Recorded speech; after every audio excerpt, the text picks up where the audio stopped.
Myanmar Tzu Chi volunteers distribute bags of instant noodles to 2 special schools. We learn about how the Taiwania survived through the Ice Age and made its way to Taiwan. Welcome to Dai Headlines. I'm Helen Liao. Thank you for joining us. First up in Myanmar, inspired by local Tzu Chi volunteers' unselfish dedication to the disadvantaged, a philanthropist from Malaysia donated boxes of instant noodles to help the needy. In response, the volunteers organized a 2-day distribution event, delivering the supplies to 2 special schools.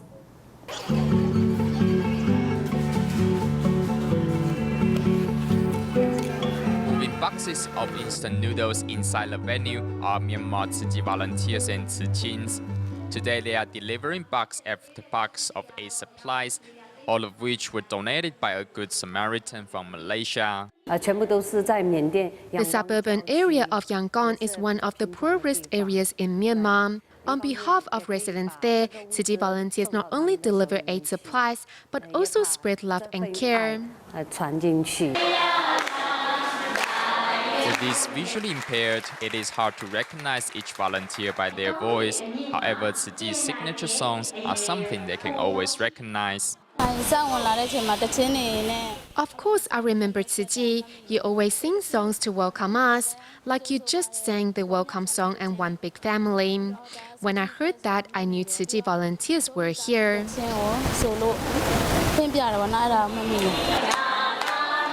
Next, Tzu Chi volunteers and Tzu Chins lead the visually impaired students in several group activities. Because the volunteers are here, I'm happy and I like you guys.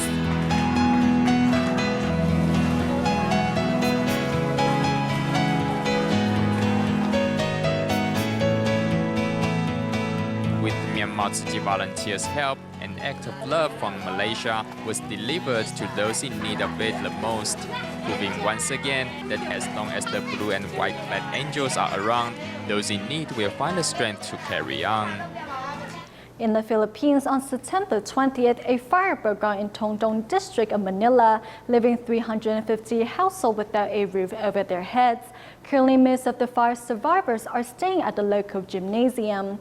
To help, Tzu Chi volunteers arrived with rice, consolation cash, and daily necessities.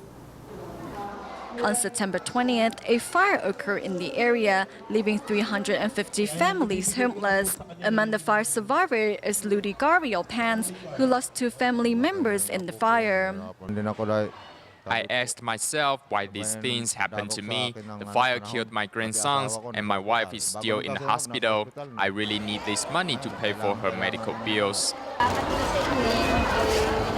Upon learning of the plight of the victims, Tzu Chi volunteers presented the fire survivors with consolation cash, rice, and daily necessities as they hope to help them get through this difficult time. Thank you, Tzu Chi Foundation, and all of you for showering us with your love.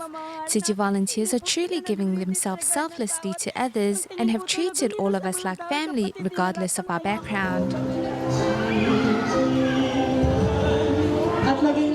Thanks to volunteers' endless love and care, the fire survivors have regained the courage to move on and have promised to pay the love forward.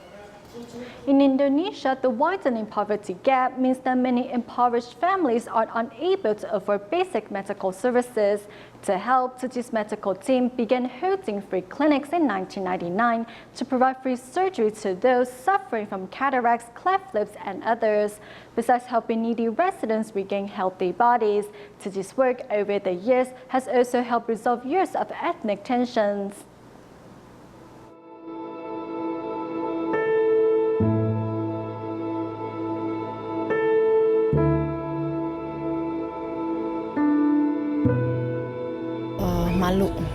Maybe they were embarrassed. Yes, because of having a handicapped child, after Wen Tong was born, his birth mom never took him outside.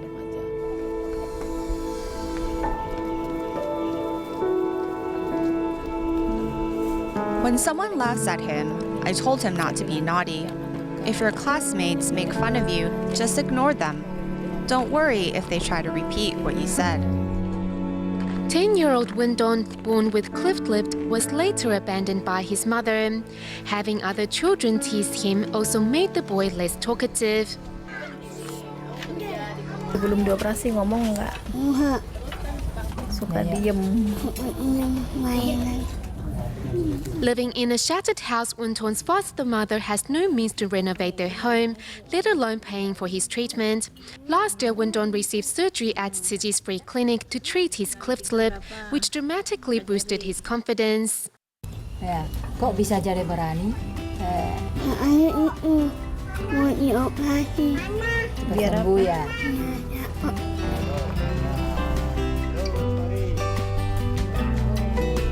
Terus, nah lepas, ya, terus. Terus, belum lagi, belum. Today, Wendon not only enjoys a new look, but has also opened up his heart and gained self-confidence. He now also has the hope of a better future ahead.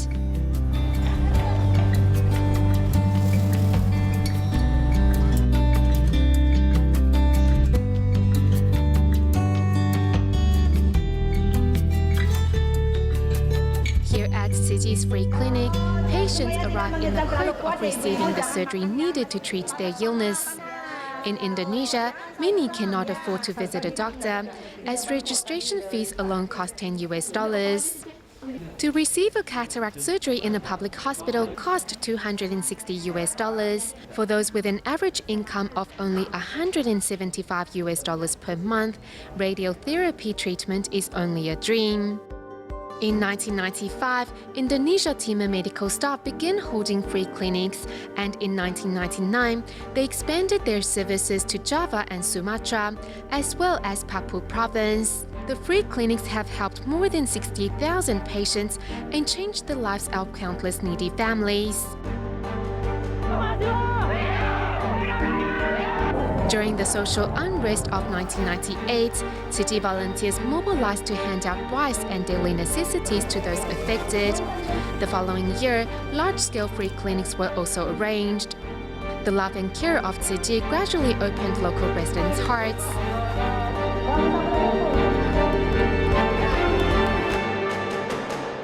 Itu dokter yang kebanyakan Muslim. Most of our doctors at the free clinic are of Islamic backgrounds, so it helps make up for the racial differences. Most of our patients are Muslim as well. Mereka juga, ya. There's no longer hate in their hearts upon seeing someone of Chinese descent. Seeing how you love them and want to serve and help them is really moving.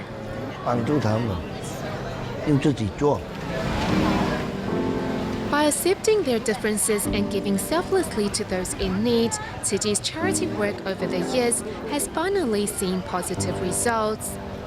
Since 1995, Tzu Chi has been holding large-scale free clinics in Indonesia. For those in need, Tzu Chi has traveled to all regions to reach out a helping hand, and thus brought harmony to communities throughout the nation. In our next report, we will look into the environmental impact following Tzu Chi's clean-up of the Angke River.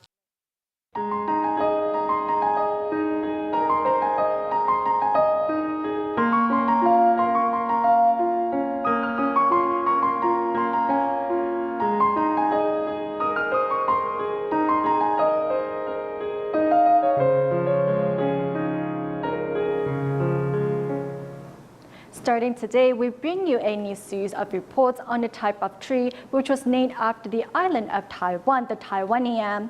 The Taiwania first appeared 137 million years ago. Therefore, it is also called a living fossil. What's extraordinary about this living fossil is that it survived through the Ice Age. But how did this tree species make its way to Taiwan, and how did it manage to endure such harsh climate change to survive till this day? Let's take a look. As the sun's rays seep through the branches, the seemingly quiet and serene forest is in fact filled with life. We are here today because I really want to show you fossils. Can you tell where the fossils are? I'm over here. That's right. To be exact, these fossils are living fossils. They're known as the Taiwania. We Taiwania were first found on the North American continent 137 million years ago. It's just, we're so far apart, and Taiwan is only a few million years old. How did you get here? I remember when my ancestors experienced increasingly colder climates and the weather became difficult for our survival, so future generations began to migrate southwards. Fossil evidence indicates that the Taiwania was once extensive in Eurasia and North America, yet now they are only found in Taiwan, along the Yunnan-Myanmar border and northwest Vietnam. From the evolution of this species, it's difficult to distinguish which is older, but if I take a relative, for instance, an uncle sequence, the more similarities they show with the relative suggests the more ancient the specimen is. Using this method of speculation, we can deduce that Taiwan's specimen is as old as the ones found in Yunnan and Vietnam. Scholars of ecology and evolutionary biology reckon that the Taiwania in these three regions migrated southwards almost at the same time. But without the ability to physically move, how did this tree species cross oceans? They arrived 2 million years ago, around the time of the Quaternary Ice Age. The oceans froze and sea levels dropped. During each glacial maximum, sea levels dropped between 120 and 150 meters. And given that the Taiwan Strait is a region of extremely shallow water, glaciers served like a connecting bridge which stretched from mainland China to Taiwan. The whiter sections on the map represent shallower ocean waters. One can see that China, Japan's Okinawa, and the Philippines all shared a land bridge, which enabled biological distribution to Taiwan. Except as the weather got warmer, not only did the land bridge disappear, the climate became unsuited for the survival of the Taiwania. During the Ice Age, Taiwan became a sanctuary to escape the cold for Asia's species. The reason these species were able to survive even after the climate normalized was due to Taiwan's mountain ranges and its climate. Although we cannot see dinosaurs in our lifetime, we do, however, have the privilege of seeing plants which existed around the same time. Perhaps it had relatives, but they are extinct now. It's just this type of specimen which survived.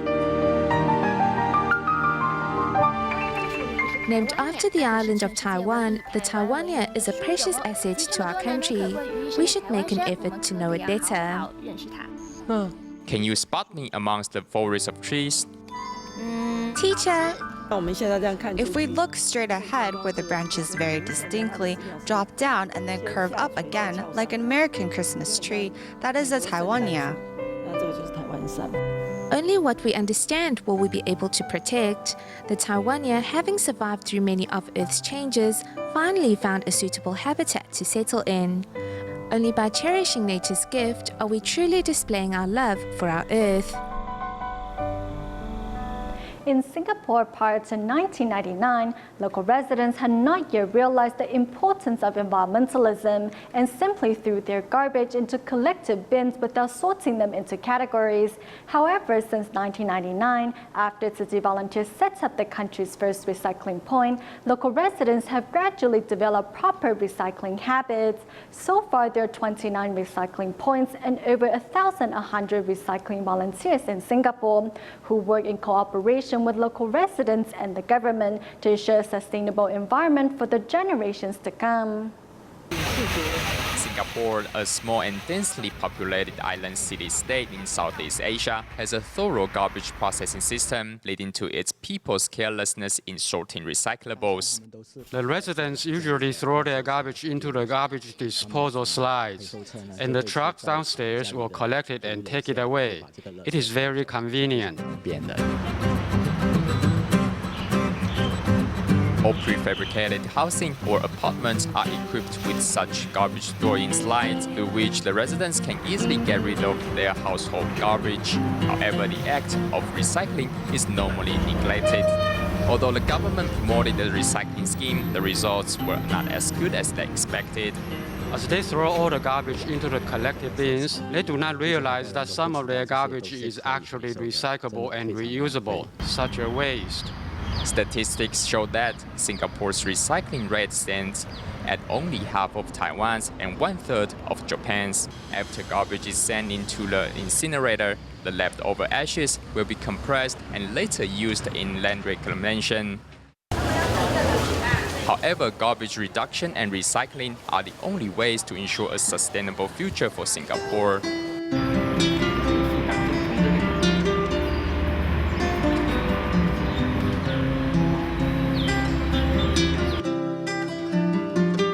In 1999, Tzu Chi volunteers set up Singapore's first recycling point on Johor Road East region. Now there are a total of 29 recycling points and over 1,100 recycling volunteers on the island. The monthly proceeds from the recycling can subsidize 200 scholarship recipients' lunches and transportation fees for a month. Every day we leave the recyclables here and the volunteers will come to collect them on a weekly basis. If they don't, I will normally just throw them away. We volunteers have worked to introduce and educate the public on recycling. We not only emphasize the importance of environmentalism, but also teach them how to actually practice recycling.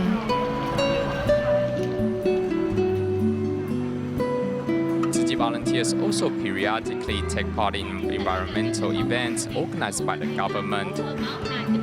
The Tzu Chi Foundation not only deals with recycling, you're a systematic organization. When we joined the meeting with our minister earlier, he asked if we will invite Tzu Chi to take part in the event, and I said yes. What we intend to do is to work with our partners, like our partners Tzu Chi, encourage the residents to bring down recyclable materials to all these recycling points. Thanks to the volunteers' hard work, now countless Singaporeans are starting to shoulder the responsibility of safeguarding their living environment. In our next report, we'll meet National Kaohsiung University of Applied Sciences student Guo Yizhen, who, in spite of being an active volunteer, still finds time to manage her heavy schoolwork. Guo says the most important lesson that all university students should learn is responsibility and self-discipline.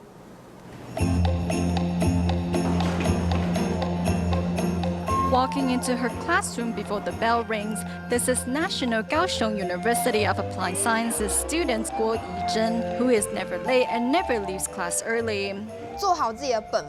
I always fulfill my responsibilities. I go to school, finish my tasks, and do the right things at the right time. That's a very good example. Listening carefully and asking questions in lectures, this is one of the goals Guo has set for herself. Yizhen knows that in university, only she can look after herself. In university, teachers don't control the students and parents are not around. I think there is only one important lesson that needs to be learned in university, and that is responsibility. When a student can interact with their teachers with confidence, you can tell that he or she has found a goal in life. I told my students if they can communicate with me, then they can communicate with their employers in the future. Looking at Guo Yizhen's handmade calendar, one can see that it is full with volunteer events and reading plans. I will write down all my tasks in this calendar, including the readings that I have to do before class. I will always find time to finish my duties. Whenever Guo Yizhen returns home, she always helps out with household chores and shares her school life with her family. Yizhen says the reason for doing so is to reassure her parents that she is a responsible child. She is very obedient. When we tell her something, she always listens and shares with us her goals. Yizhen knows how to manage her time and knows what she is doing.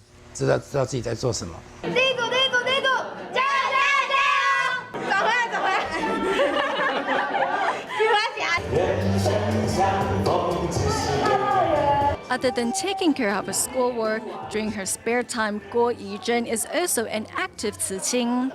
As for those around her, Guo Yizhen always treats them with kindness and respect. We need to be polite when talking to elders and be nice to our siblings. We need to be polite to others because there's always something that we can learn from them. Whenever we held an event, Guo Yizhen is always there to help us. She is very kind and considerate. When her peers have problems, she will always be the first to reach out with a helping hand. The juggling school, tutoring, and volunteering. With good time management skills, Guo Yizhen is able to fulfill all her duties. Living every day to the fullest, Guo has not only made good impression on her teachers, but has also become a positive role model for her peers. In today's report on the 10 Outstanding Young Persons Award, we meet Wen Guozhi, a famous chef in Taiwan. Born and raised in the remote regions in Hualien, Taiwan, Chef Wen grew up poor and make ends meet by working odd jobs at restaurants. Gaining experience, Chef Wen switched from an auto mechanic major to culinary arts and later moved to Taipei to make a name for himself. Only 33 years old, he's already well known in the culinary field. Now, besides teaching housewives how to cook for their family on TV, as a teacher, he is also passing on his knowledge to the next generation. 先为各位介绍本日大厨，就是名闻遐迩、威震中外的温国志温师傅。 As it's nearing wintertime, Taiwan's cooking programs are teaching their viewers how to best keep away the cold through the foods they eat. 像我们的这个薏仁芡实，刚刚说它利尿啊、排水啦，那人参是补气，所以这个男生女生都非常适合。 Only a bit over 30, Master Chef Wen Guozhi has been teaching culinary arts for the past 4 years on various TV cooking programs. At the same time, he has also been passing on his skills to the next generation of chefs. 每一条的这个杏鲍菇贴近锅面的这个时间，好都要掌控好哈。 Stepping out of the spotlight, Chef Wen has picked up his teaching cap, and his sincerity in teaching is felt by all his students. For example, materials that are hard to get, Chef Wen will use his resources and make calls to get these special ingredients for us. He shares all his cooking secrets with us. Our last class of the day gets out at fire. From 5 until 9 p.m., Chef Wen stayed with us to further guide us during our practice time. 一般我们这个切割的动作是洗完才能切，清洗完毕才可以切。 In this classroom, not only are the students learning from their teachers, but the teacher also becomes a student. 像我在教授他们的时候 My teaching method is through an exchange. I don't always know better. At times, the suggestions they throw out are very helpful. 对这件事情是有帮助的。 Sometimes we will think of an ingredient to add, and Chef Wen will let us try it out. If it's successful, we will change our recipes. 那如果成功的话，我们就会采用。 Leaving his hometown of Hualien, Taiwan at the age of 18 to make a name for himself in Taipei, Chef Wen started studying auto mechanics in vocational school. Now a success, he has not let his fame change him, but keeps his childhood motto close to his heart. 简单的事情 Do something simple repeatedly and you become an expert. Continual repetition makes you a winner. We go to Haiti at the end of the show to help the less fortunate in the country. Tzu Chi volunteers join hands with local Scout and Jordanian army to distribute 160 tons of rice from Taiwan to nearly 8,000 impoverished families. We will leave you with these images. Thank you for watching the headlines. Goodbye.